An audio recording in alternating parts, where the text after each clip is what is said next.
दीदी, वो देखो चूहा। वो डर के स्लैब पर चढ़ जाती है। अरे चूहा ही तो है। तू तो ऐसे डर रही है जैसे तूने कोई भूत देख लिया हो।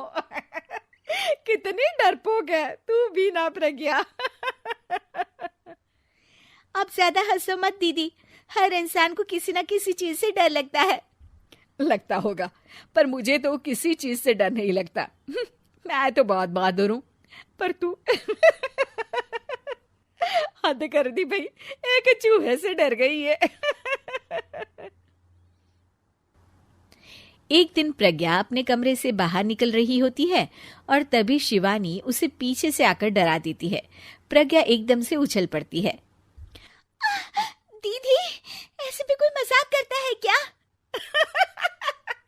अरे जरा अपनी शक्ल तो देख, एकदम बैंगन की तरह नीली पड़ गई है।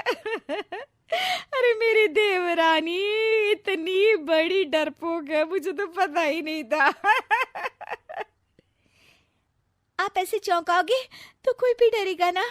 अरे नाना, कोई बहाना अब काम नहीं आएगा। आज से ना तुम्हारा नाम है डरपोक प्रज्ञा। शिवानी प्रज्ञा का मजाक उड़ाकर चली जाती है। प्रज्ञा शिवानी की मजाक उड़ाने की आदत से परेशान हो जाती है। जब देखो मेरा मजाक उड़ाती रहती है, इनकी शिकायत तो मम्मी जी से करनी ही पड़ेगी मुझे।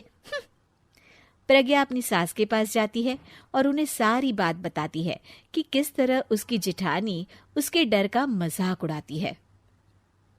ओहो, तो बड़ी बहू को बड़ा घमंड है अपनी बहादुरी पर। कोई नहीं, अभी उसका घमंड तोड़ देते हैं। मेरे पास एक तरकीब है छोटी बहू, एक काम कर तू। प्रज्ञा की सास उसे अपनी जिठानी को डराने का प्लान बताती है। ये तो बहुत अच्छा आइडिया है मम्मी जी, क्या बात है। आइडिया सुनकर लग रहा है कि आप अपने बचपन में काफी शरारती रही होंगी मम्मी जी। अब आएगा मजा मेरी बहादुर जिठानी जी को। प्रज्ञा अपनी जिठानी को डराने का एक प्लान बनाती है। रात में वो शिवानी के पास जाती है और कहती है, दीदी मुझे ना बहुत डर लग रहा है। क्या हुआ मेरी डरपोक देवरानी? दीदी, मैं छत पर गई ना तो मुझे ऐसा लगा कि कोई वहां है। ऐसा लगा जैसे मुझे कोई वहां देख रहा था, जैसे कोई साया। अरे क्या बक रही हो, तेरा वहम होगा।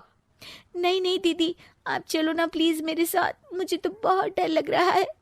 मेरी एक साड़ी सूख रही थी, वही लानी है। प्लीज आप चलिए ना ऊपर मेरे साथ। ओफो, चल।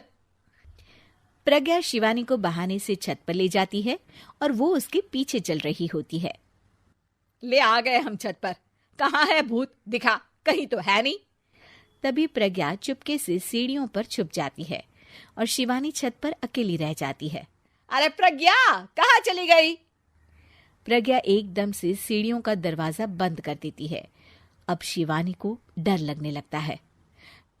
मैं नीचे चली जाती हूँ। लगता है प्रज्ञा भी नीचे ही चली गई है। तभी उसके सामने एक खुले बाल सफेद साड़ी में औरत खड़ी होती है। शिवानी उस औरत को देखकर डर जाती है। हाल तू जलाल तू आई बला को टाल तू, हाल तू जलाल तू आई बला को टाल तू।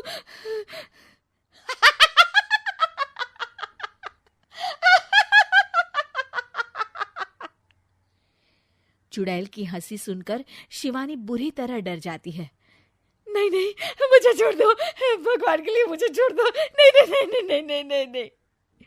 मैं तुझे नहीं छोड़ूंगी, मैं तेरा खून पी जाऊंगी। तभी चुड़ैल की हंसी उसकी सास की हंसी में बदल जाती है।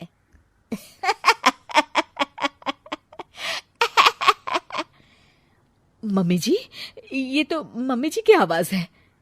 शिवानी आंख खोलती है तो सामने उसकी सास चुड़ैल का मेकअप करके खड़ी होती है और प्रज्ञा और उसकी सास जोर जोर से हंस रहे होते हैं। क्यों मेरी बहादुर जेठानी जी, आप तो कहती थी कि आप किसी से नहीं डरती। ये तुमने अच्छा नहीं किया प्रज्ञा। और सासू माँ, आप भी इसके साथ मिलकर। और नहीं तो क्या बहू, तुम अब मेरी छोटी बहू का ऐसे मजाक बनाओगी तो मुझे तो चुड़ैल बनना ही पड़ेगा ना। प्रज्ञा और उसकी सास और जोर जोर से हंसने लगते हैं और शिवानी गुस्से में नीचे चली जाती है।